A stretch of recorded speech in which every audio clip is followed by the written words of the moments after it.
Okay, so I'm going to show you the tools and glass you need to make the Smiley Murrinis, and I'm going to demonstrate the purple one. Okay, so for glass, you need some purple opaque glass. I'm using number 272 with a fay tray. You're going to need some intense black, and I like to have a full-size rod and also a commercially pulled stringer for the eyeballs. I use the rod for the smile part. In terms of tools, I like these mandrel pullers. They're from Corina Beads. You can also just use a plain mandrel. The thicker ones are a little bit easier to manipulate. Or you could just use glass punties as well, but I like using the puller tools. And then you'll need either a Marver, it could be a desktop Marver, you could use something like Corina's Magic Wand or a stump shaper. Sometimes it's handy to have a little pulling tool, and I think that's about it. So let's get started. The first step is to get my mandrel heated, my Murrini pulling tool heated. So I'm going to just heat this disc, and at the same time I am also heating my glass. And then what I'm going to do is touch my glass down in the center. So this is glowing red, so it will adhere well. So I've got a bit of a gather. I'm going to push it down in the center. And then I'm going to heat the glass rad up a little bit. And I am pushing into the tool and kind of turning them at the same time and getting a buildup of glass. I'm not going all the way to the edge of the mandrel at this point because I want some room to add the black for the smile and for the eyes. You can see how it's kind of building up. I would suggest you start with a short one and don't, have a huge volume of glass. It can get a little unwieldy. So I've got about enough glass here. I don't need tons and tons of this, so I think that's probably enough. So I'm going to flame cut it off. Bring that last little bit on, flame cut it off. I'll set my mandrel down here. And at this point, I want to kind of make it an even diameter. See how it's kind of sticking out a little bit? What I want to do is even that out so you can roll it on your Marver, on a stump saper. This is one of Corina's Magic Wands. Just to level and even it out so that it's a consistent, smooth cylinder.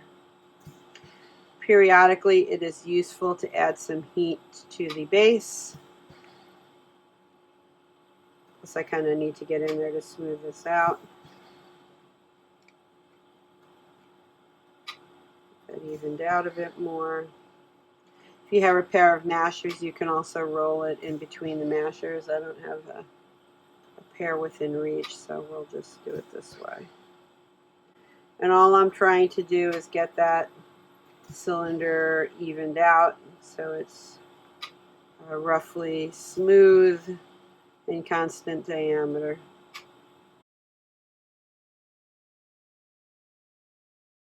Alright, so that's pretty good like that.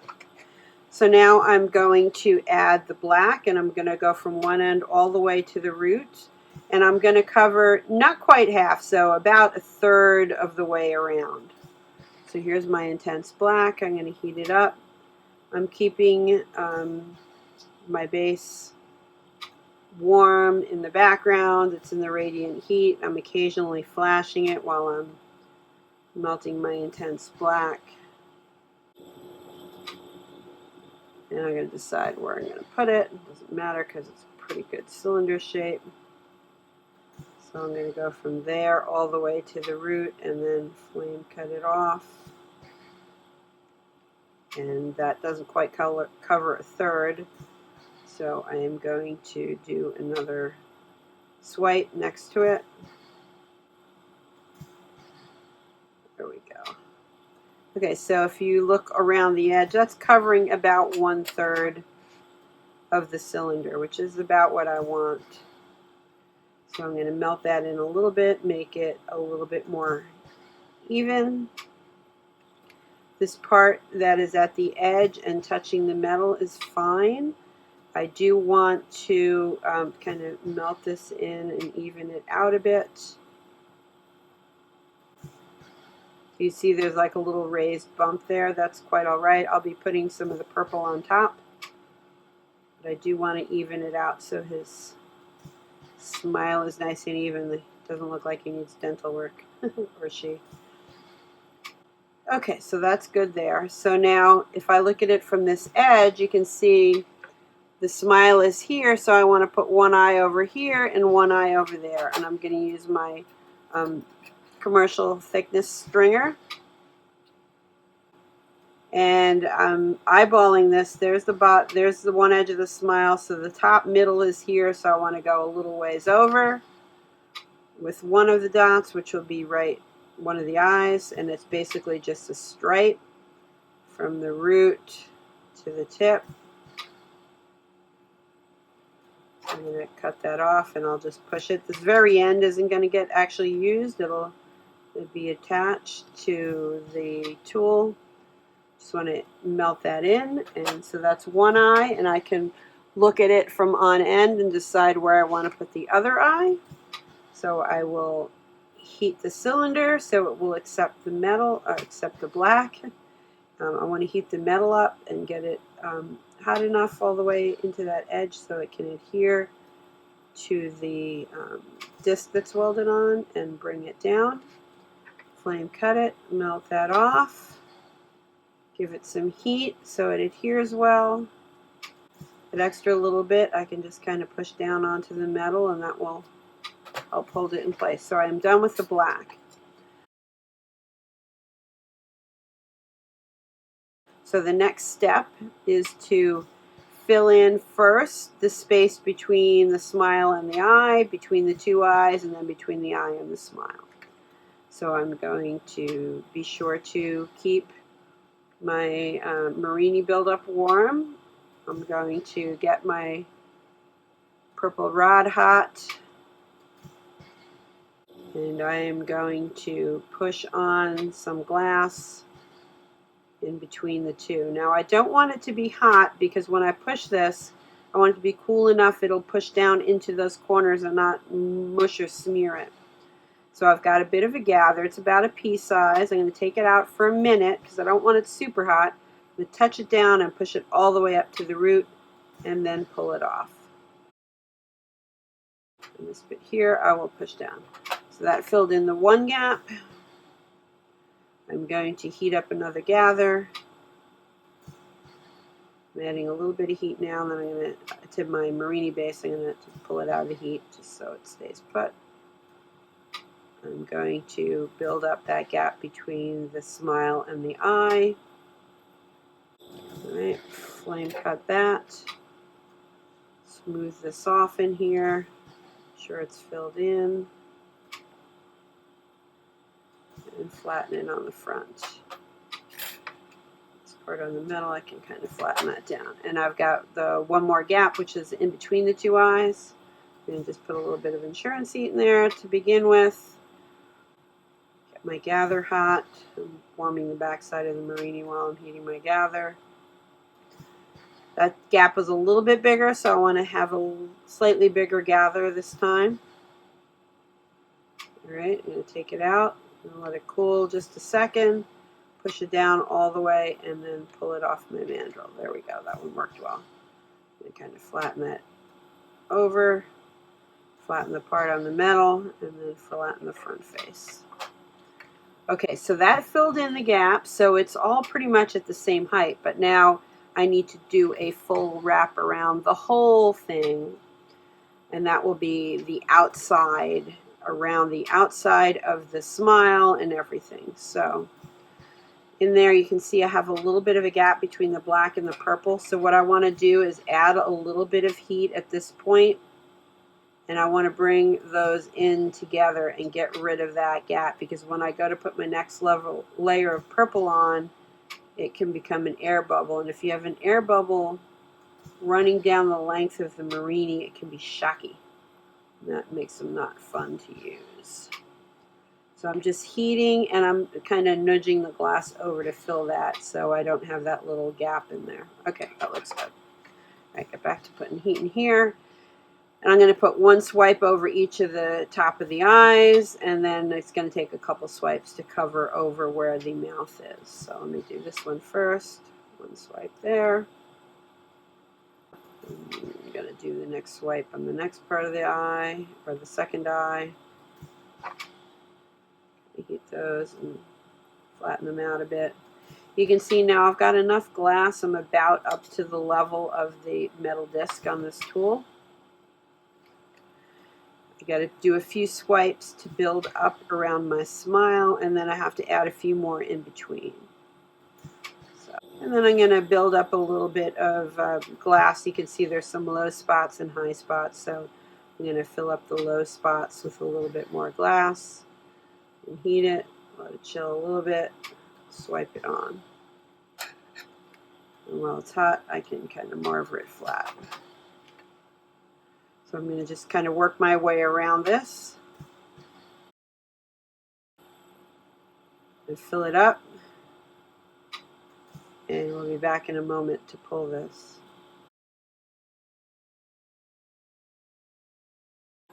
So I added enough glass around the outside, especially around where the smile is and where the eyes are, so that the face is in the middle of the circle and not just right on the outer edge. So you got to make sure you build up enough purple, in this case, around the outside.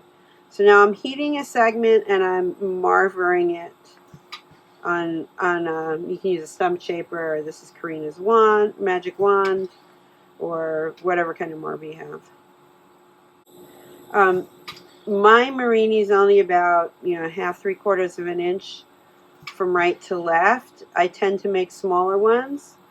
I've got a minor torch and I've only got a 5-liter concentrator, so I can't make super big flames, but I tend to just work small anyway, so it's not a problem for me.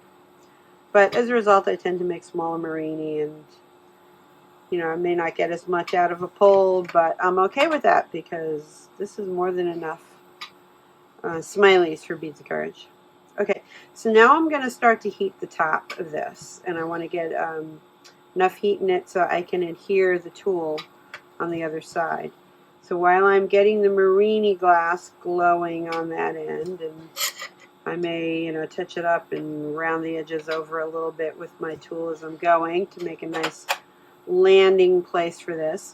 I'm also going to heat up the other disc on the tool, and I want to get it glowing hot red. And then after I touch it down as close to the center as I can eyeball it, I'm going to kind of rotate this, or not rotate it, I'm going to lean it east-west and north-south, and that will make sure it's adhered. So you can see my tool is glowing red, my glass is glowing red, I'm pushing it in the middle, and I'm going to go east-west and north-south. And you can see that the glass is fully adhered the whole way around the edge of the disc.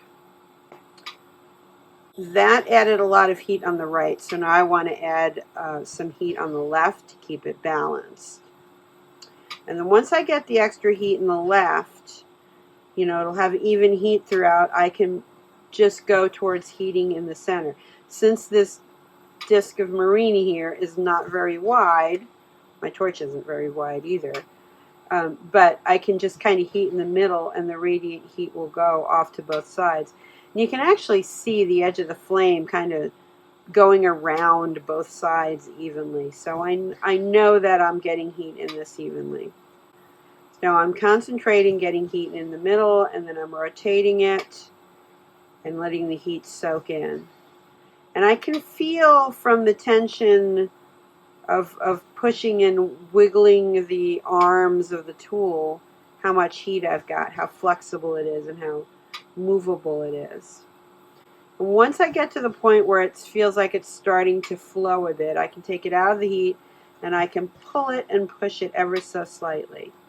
And what I'm looking for is the curvature of the glass. Is it moving the same amount on the right side as the left side, and the middle as the edges?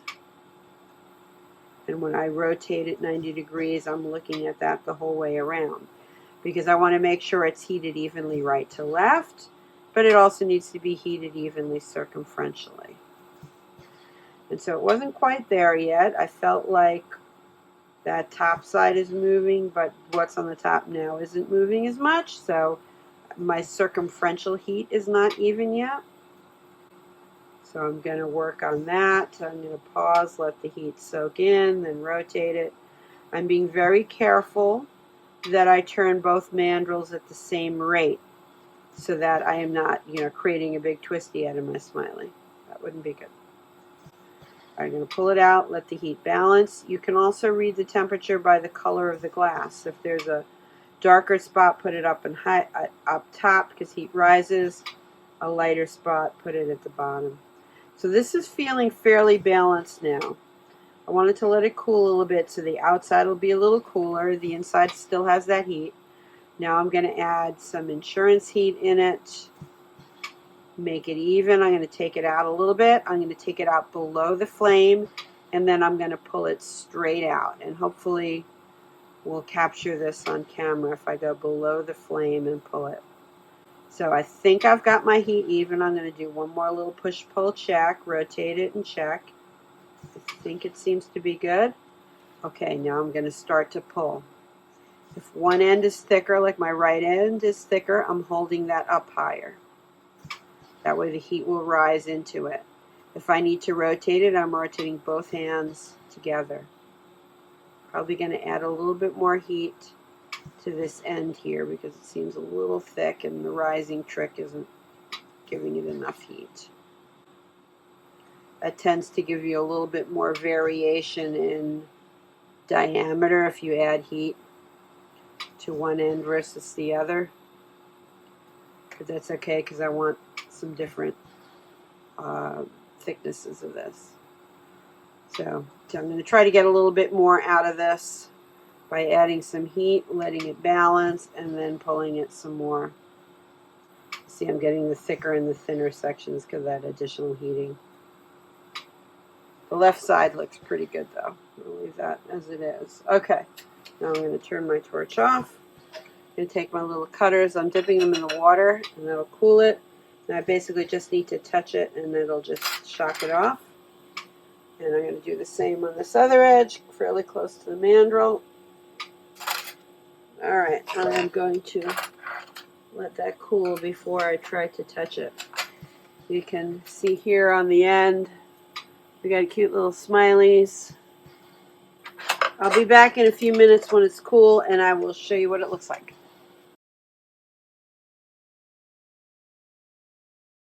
Okay, so I think this is cooled enough to handle it. I like to use these disc cutters to cut the Murrini. Let me snip it in half here and we'll take a look and see what it looks like. There we go. There's the cute little smiley faces. So when I cut the Murrini, I generally put my finger on this edge and have it the thickness I want. And then I snip it, and yeah, I have my fingers in there, but it doesn't close down all the way, so it doesn't actually pinch your fingers because there's a gap there, even when they're all the way closed, but you never really close them all the way. So that's kind of how I do it and keep things from flying as much. Your mileage may vary, but I like to cut them with some different heights and thicknesses. You can see there's some thin parts and some thick parts. So you can get some smaller diameter Murrini out of this and some larger diameter Murrini. Alright, so out of this one pull you can see a variety of the different thicknesses I got. The little smiley faces, there's some little ones. Okay, so now that we have the Murrini all cut up into little bits, we'll be able to apply them to our bead.